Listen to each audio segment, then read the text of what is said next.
¿Qué tal? ¿Cómo estáis?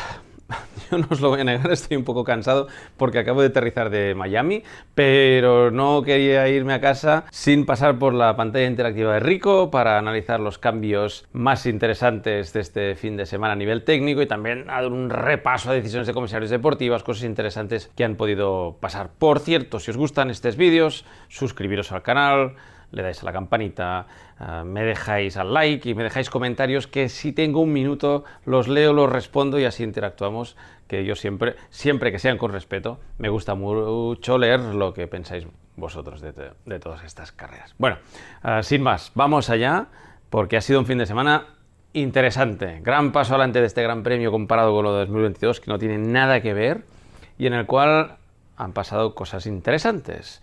Más allá, que lo es, de la victoria y remontada de Max Verstappen por delante de Checo Pérez, con Fernando Alonso en la tercera posición, volviendo al podio el de Aston Martin y viviendo una nueva lucha. Dura, sí, limpia también entre los dos hombres de Red Bull, pero aquí este fin de semana no hay duda que Max Verstappen ha sido el hombre más fuerte pese al error que cometió en clasificación y que le hizo partir desde la novena posición de la parrilla. Remontada espectacular, un stint bestial con el neumático duro, pero ya hablaremos más allá. Bueno, no quería empezar a hablar de cosas sin enseñaros esta foto histórica, ¿verdad?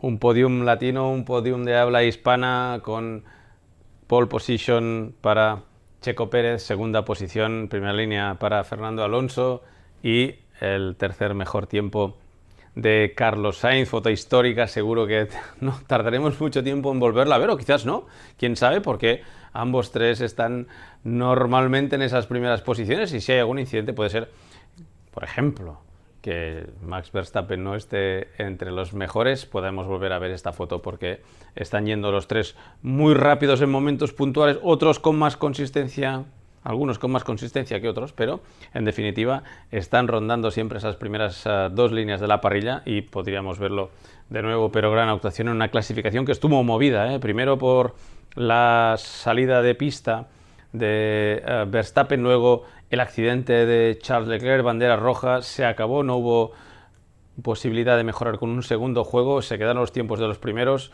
Alonso, que lo había hecho con el juego viejo con 3 vueltas, eso tiene mucho mérito. Sainz, que había demostrado mucha más velocidad en la Q2, que tenía preparada una super vuelta en la Q3 con el segundo juego, pero que no pudo demostrarlo. Y Checo Pérez, que sí que desde el primer momento, puñetazo en la mesa, aprovechó bien los problemas de su compañero de equipo y se llevó una pole position que le hacía partir desde la primera posición de la carrera. Os decía que ha sido un gran premio completamente diferente a lo que teníamos visto hasta el año pasado. El Hard Rock Café, que ahora sí tiene especial protagonismo con todos los hospitalities del equipo, de los equipos. El paddock se ha trasladado dentro del estadio y en definitiva ha dado mucho más aire a la zona del paddock al lado de los boxes, que estaba hiper colapsada porque había mucha gente y mucho tráfico, con lo cual se colapsaba completamente esa zona, aparte de que muchas cosas han mejorado, como por ejemplo el asfalto, que lo han cambiado totalmente y que ha sido uno de los grandes caballos de batalla de este fin de semana. Yo creo que aún siguen los equipos con muchos interrogantes para entender qué es lo que pasó con este asfalto, que es mucho más convencional que el de que vimos en 2022, mucho más, vamos a decir, entendible, pero que puso las estrategias con muchos interrogantes. Primero porque hubo una evolución de pista bestial del viernes al sábado, luego llovió por la noche, se reseteó un poco y también dio problemas de graining, de sobrecalentamiento en los posteriores y por tanto los equipos y pilotos lo tuvieron muy complicado para ir avanzando, ir poniendo a punto el coche durante el fin de semana, pero también adaptar su conducción a la evolución de pista, que era muy compleja y era difícil de entender y que además te dejaba con un solo carril porque fuera de la trazada, vamos a decir, el race line, estaba la pista muy sucia y era complicado. A la que te salías un poco perdías el control del coche, algo que en carrera no fue tan dramático como nos esperábamos, porque nos esperábamos un gran cataclismo a nivel de neumáticos y no lo hubo tanto, un poco de graining. Fijaros en esta foto que hice a un neumático con graining, todo este rizado. Aquí se ve perfectamente la zona que ha limpiado Pirelli y esta zona más de aquí, que está mucho más limpia, si el neumático que se queda pegado en la superficie se arrastra, se quita con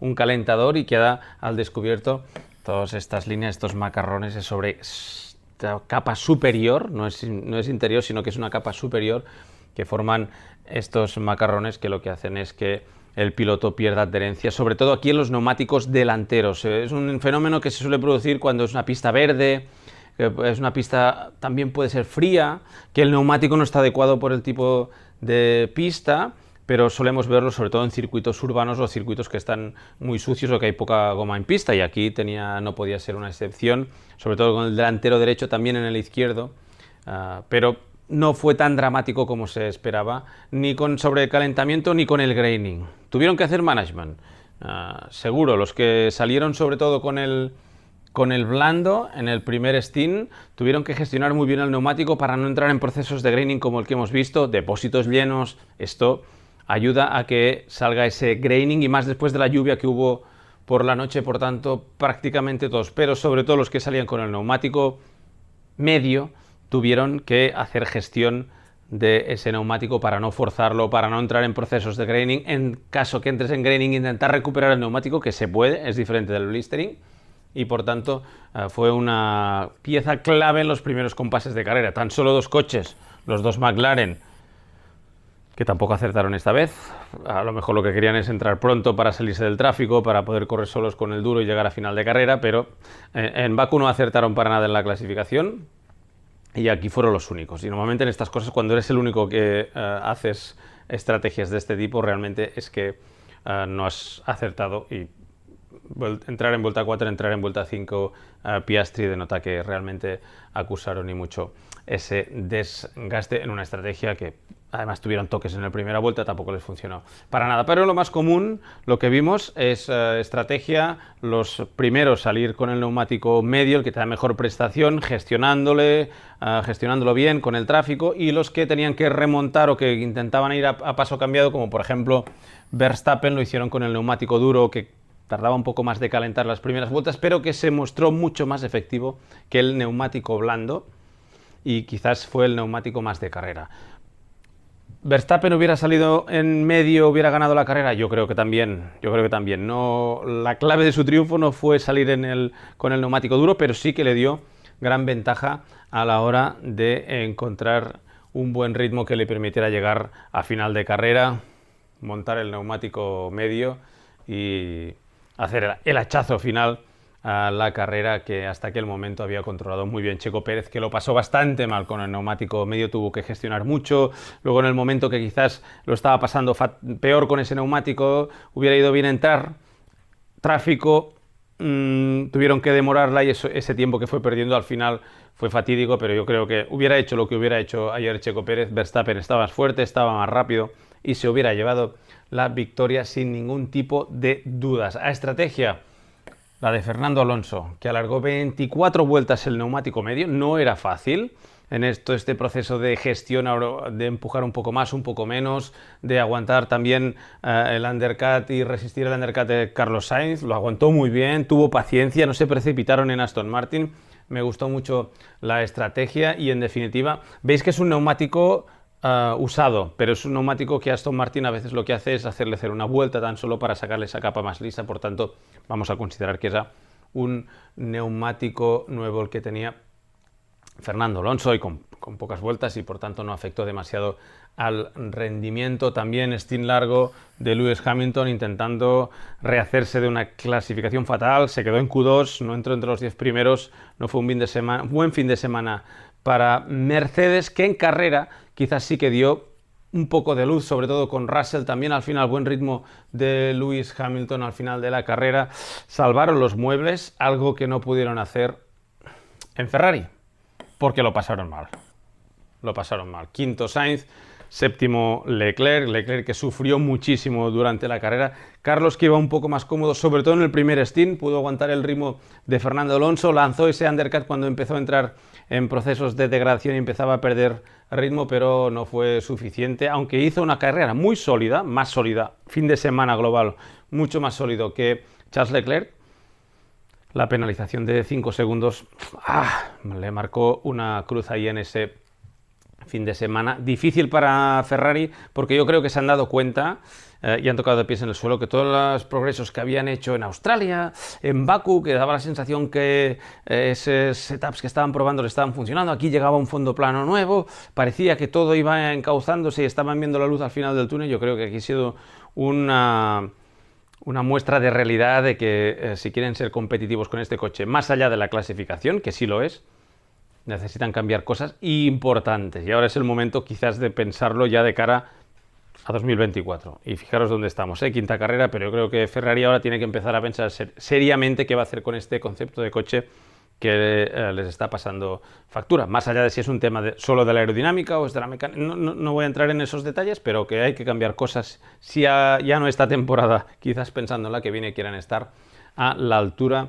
de Checo Pérez y de Max Verstappen. Checo, que hizo un buen fin de semana, porque me gustó el fin de semana de Checo porque fue de menos a más. Estuvieron probando muchas cosas en los libres 1, prácticamente fueron perdidos, luego le costó mucho encontrar el ritmo. Siempre estuvo con mínimo a medio segundo de Max Verstappen en los entrenamientos y en las simulaciones. No estaba bien, pero en clasificación fue capaz de encontrar buen feeling con el coche, hacerlo rápido. Y por tanto, pese a que en carrera no estuvo para ganar a Max Verstappen, sí que hizo un buen fin de semana de los de recuperación, de progresar en el fin de semana para al final conseguir una segunda posición que le mantiene cerca de Verstappen, que le mantiene con opciones a todo y que no tiene nada que ver con los fines de semana aquellos que veíamos el año pasado, en que era imposible no solamente estar a la altura de Verstappen, sino intentar luchar por el podio. Por tanto, lideró sólido, sin errores, segunda posición más que merecida, lucharon muy bien, sí señor. Mientras haya estas luchas limpias, no habrá órdenes de equipo, yo creo, en Red Bull, porque son buenas, son sanas, deben estar, y me parece muy bien que tanto uno como otro lo entreguen, empujen fuerte en esas luchas, pero que lo hagan de forma limpia, porque a la que haya un pequeño toque entre los dos, aquí va a haber órdenes de equipo. Y si hay órdenes de equipo, me temo que el candidato número 1, y aquí sí que la lógica tiene que ser aplastante, el día que haya órdenes de equipo, si están igualados a puntos, va a caer del lado de Max Verstappen, porque obviamente 2 veces campeón del mundo, es una lógica, si yo fuera el director de equipo, es lo que haría. Pero me parece muy bien cómo lo están haciendo y por tanto está ganando, de momento, el mejor. Lo ha hecho 2 veces Checo Pérez, lleva 3 ahora Max Verstappen. Fantástico el ambiente en Red Bull, que además ya tiene más de 100 puntos, 122 puntos de ventaja sobre el segundo en la clasificación de constructores, con los 2 pilotos liderando cómodamente en la de pilotos. Por detrás, pues nada, buen fin de semana, primer buen fin de semana, y diría de la temporada de Alpine. Equipo que ya os dije el otro día que creo que va a haber cambios pronto. Gasly y Ocon metidos en los puntos, Gasly buena carrera, no cometieron errores graves, el coche tiene la velocidad que tiene, pero liderarán el grupo del resto, vamos a decir. Tenemos a los 4 grandes arriba, el resto, porque ya es un pack muy cerrado, ya no hay equipo, un pack medio, un grupo medio, un grupo de cola, no, ya es todo un solo pack, y hay 2 packs ahora, o 3. Red Bull al frente, destacado, Ferrari, Aston Martin y Mercedes en ese grupito que también se la juegan a la décima, y luego el otro paquete con los 6 equipos restantes que están a décima. Buena actuación de Gasly y de Ocon. También, por qué no decirlo, de Kevin Magnussen, que se coló en la 4ª posición en la clasificación y que al final estuvo en esa 10ª posición llevándose un punto, su nodo abonado al P11 este año. O es pedido P11, pero bueno, sólido. Hay que decirlo que está sólido. Decepción quizás con Bottas, que se había metido en Q3. Albon también muy retrasado. Aquí Hülkenberg, que este fin de semana superado por Magnussen. No hay otra. Y los McLaren, que aquí este fin de semana han hecho un paso atrás. Salían muy convencidos de Bakú, de que habían encontrado con ese nuevo kit aerodinámico el camino. Aquí ha sido mal. No han estado rápidos, no han estado consistentes.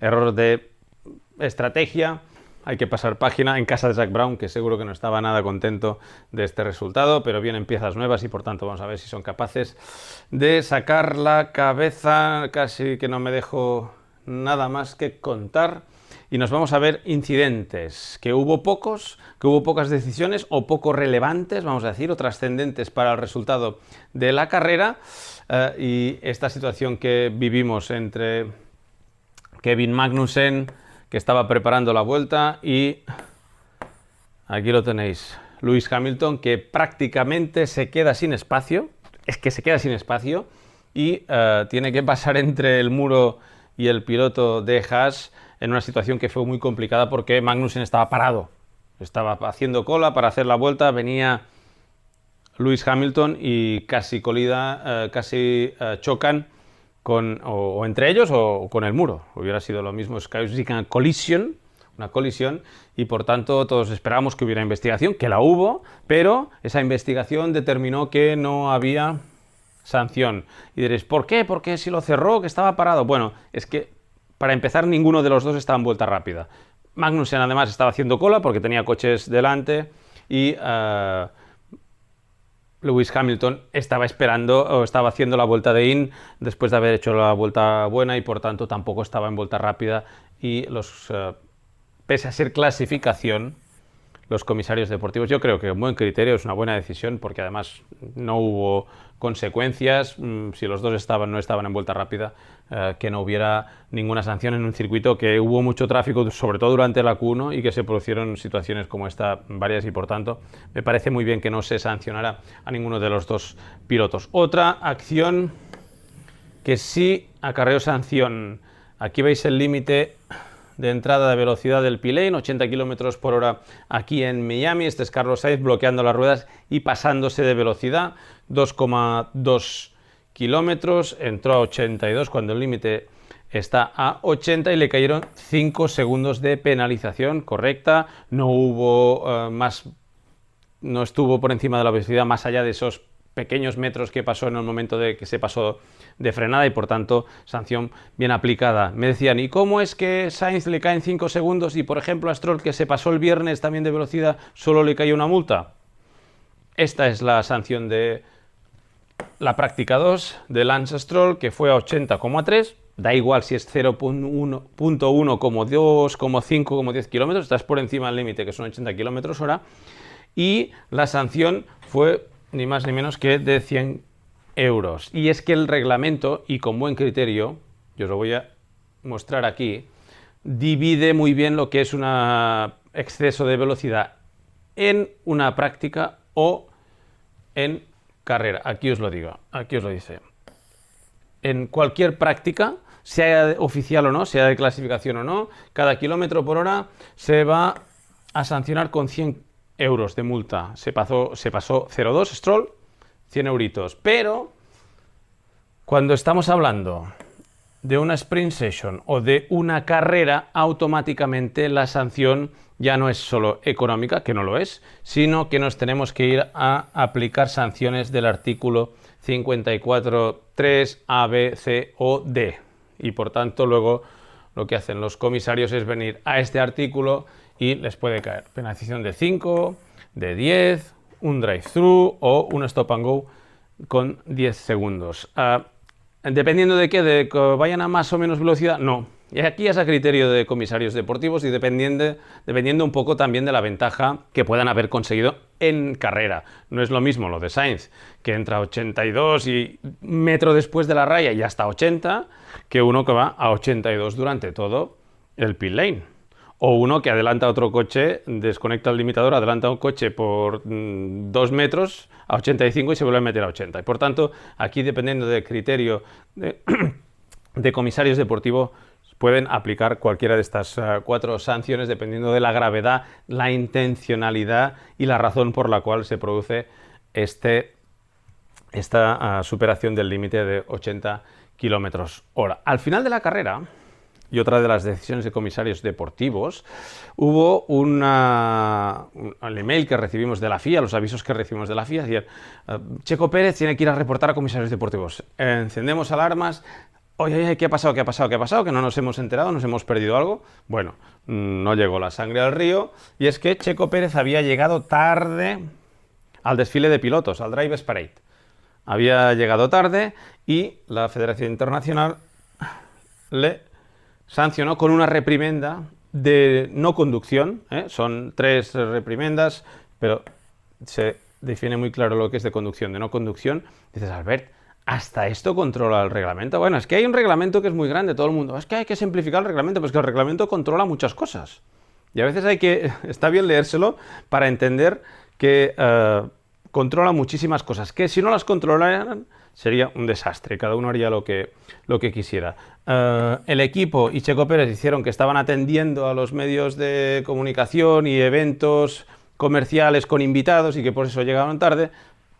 Los comisarios deportivos dicen que eso no era un atenuante y por tanto le castigaron con esa reprimenda. Os enseñaré dónde lo dice el reglamento. Pues si nos venimos aquí, fijaros, todos los pilotos tienen que atender 30 minutos antes, estar presentados en el desfile de pilotos. Controla y controla 1000 cosas. Todas las ceremonias de podio antes y después de la carrera están todas reguladas por el reglamento, porque si no, los pilotos muchos no irían allí, los otros irían tarde y sería un descontrol. Y por tanto tienen estas herramientas deportivas, sanciones deportivas, no solo económicas, que las económicas a veces pues son peccata minuta, pues tienen este tipo de sanciones deportivas para tener claro y obligar a que todo el mundo cumpla con estos protocolos, más allá de que a mí el desfile que hicieron con los pilotos, tampoco, antes de empezar, tampoco es que me encantará demasiado. Puede ser que la Federación Internacional este año lo haga entre 6 y 7 carreras. Cuidado, F1 y FIA. Esto es más F1 que FIA. Se rumoreaba por el paddock que lo podríamos ver en 6-7 carreras. No se ha decidido el formato. Dependerá un poco también de cada gran premio, pero yo creo que volveremos a ver cosas parecidas en más grandes premios. Venga, vamos a novedades técnicas, que fueron pocas, no demasiadas. No demasiadas, la verdad es que todo el mundo está esperando Imola, Barcelona y Silverstone para desplegar un gran kit aerodinámico, y aquí vimos pocas cosas. De los equipos delanteros, el más relevante, el de Ferrari, que presentaba este nuevo suelo, en el que era muy complicado ver las novedades, porque estábamos especulando que si el borde del fondo plano, que sí, pero que decían que eran milímetros.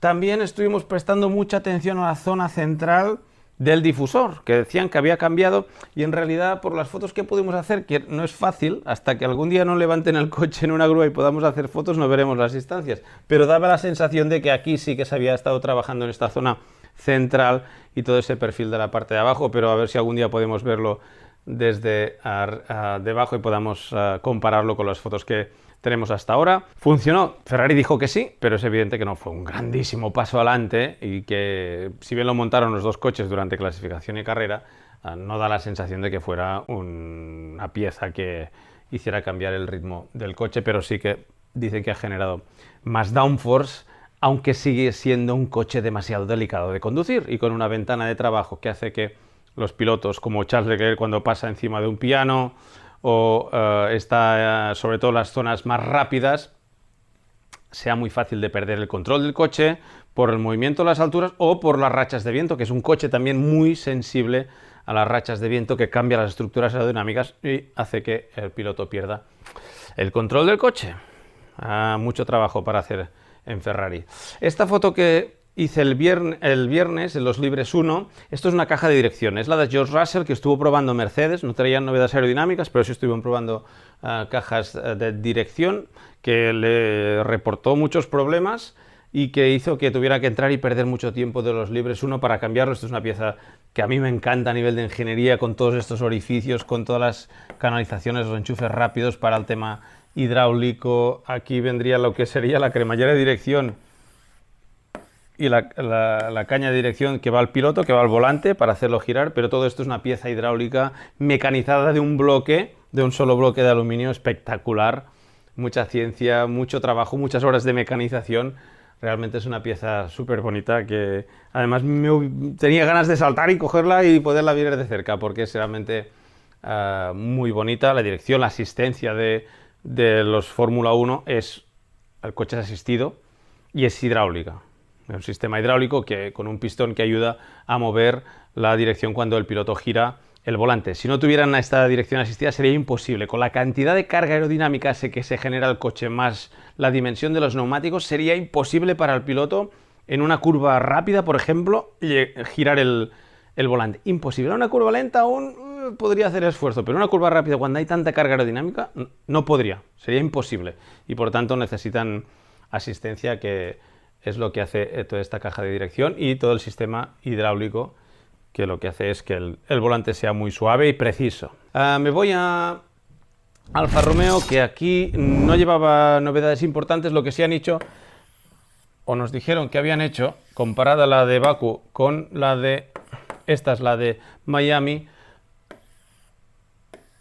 poner un sistema para poder sacar este elemento superior de la beam wings, de las alas inferiores, para poder tenerlo en caso de que sea necesario para sacar rendimiento de este elemento de las alas posteriores. También esta imagen fue curiosa porque vi que digo, ¿qué están haciendo aquí? Fijaros, esto es un reloj comparador que lo que hace es medir.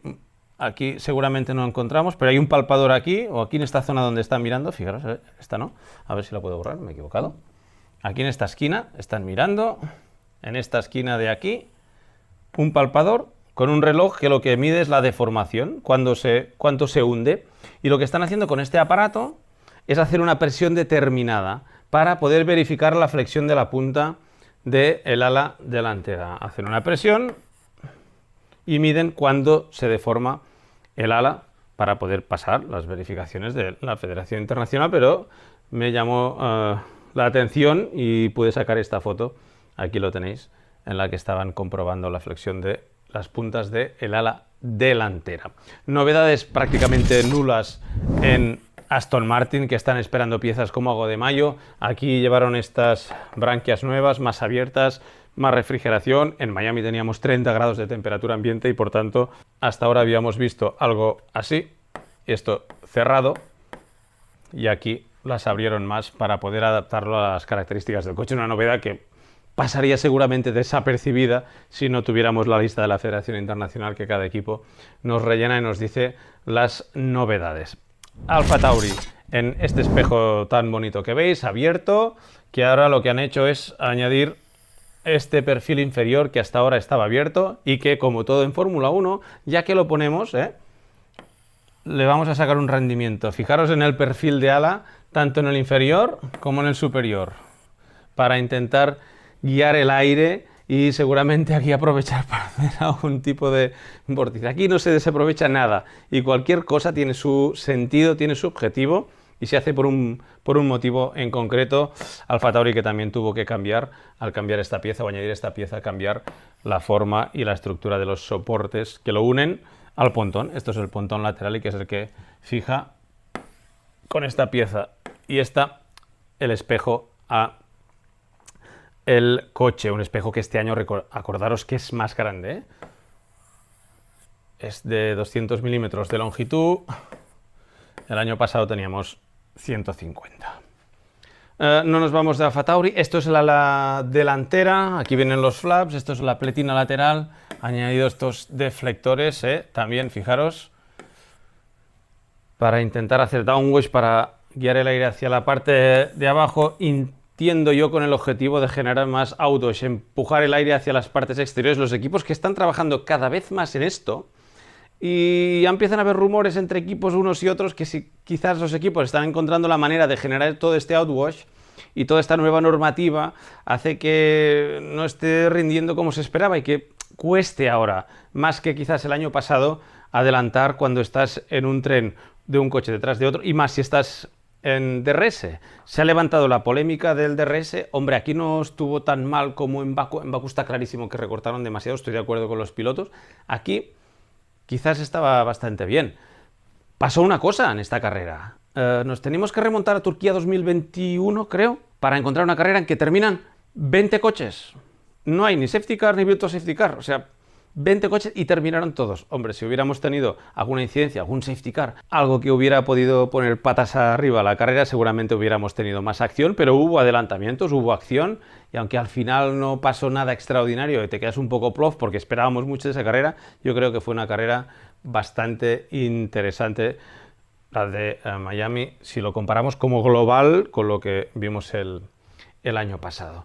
Esta foto que la hice en el pit lane, esto es de Alfa Romeo, aquí veis el escudo, y sirve para hacer una calibración de las pistolas. Esto es la tuerca, rosca derecha aquí, rosca izquierda aquí, y lo que hacen es poner la pistola, hacer el par de apriete y ver el valor que les da. Esta es este lado y el indicador de abajo para calibrar y ver que la pistola está dando el par de apriete correcto. Me pareció muy curioso, una rosca a izquierdas, otro derechas, para poder calibrar las pistolas, y no lo había visto así de cerca nunca, y le tiro una foto para enseñarosla porque me pareció interesante, como esta, que es el chasis de recambio de McLaren, que lo sacarán cada equipo durante un fin de semana.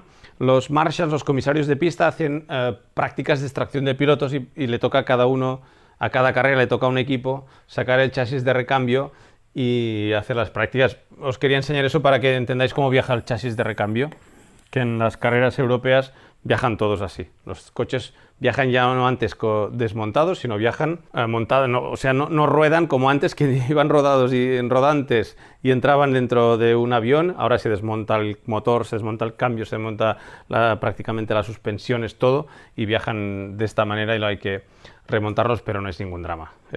Monoplaza es fácil. Relativamente fácil de montar, perdón.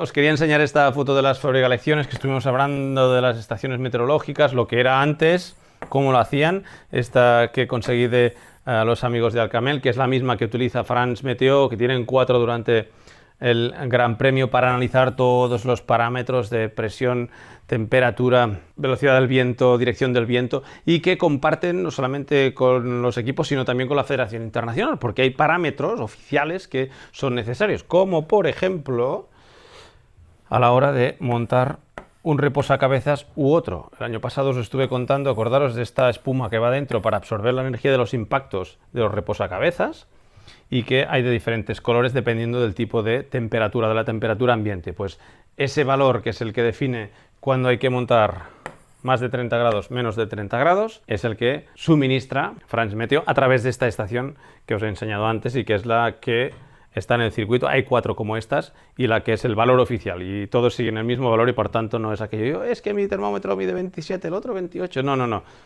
La medición oficial es la que da este valor, y que por tanto determina cosas como esta. Bueno, hasta aquí las novedades y este pequeño, que no tan pequeño, que me empiezo a hablar y más que estaría, pero esto creo que me toca descansar, que me lo merezco hoy, y una buena cena en Olot.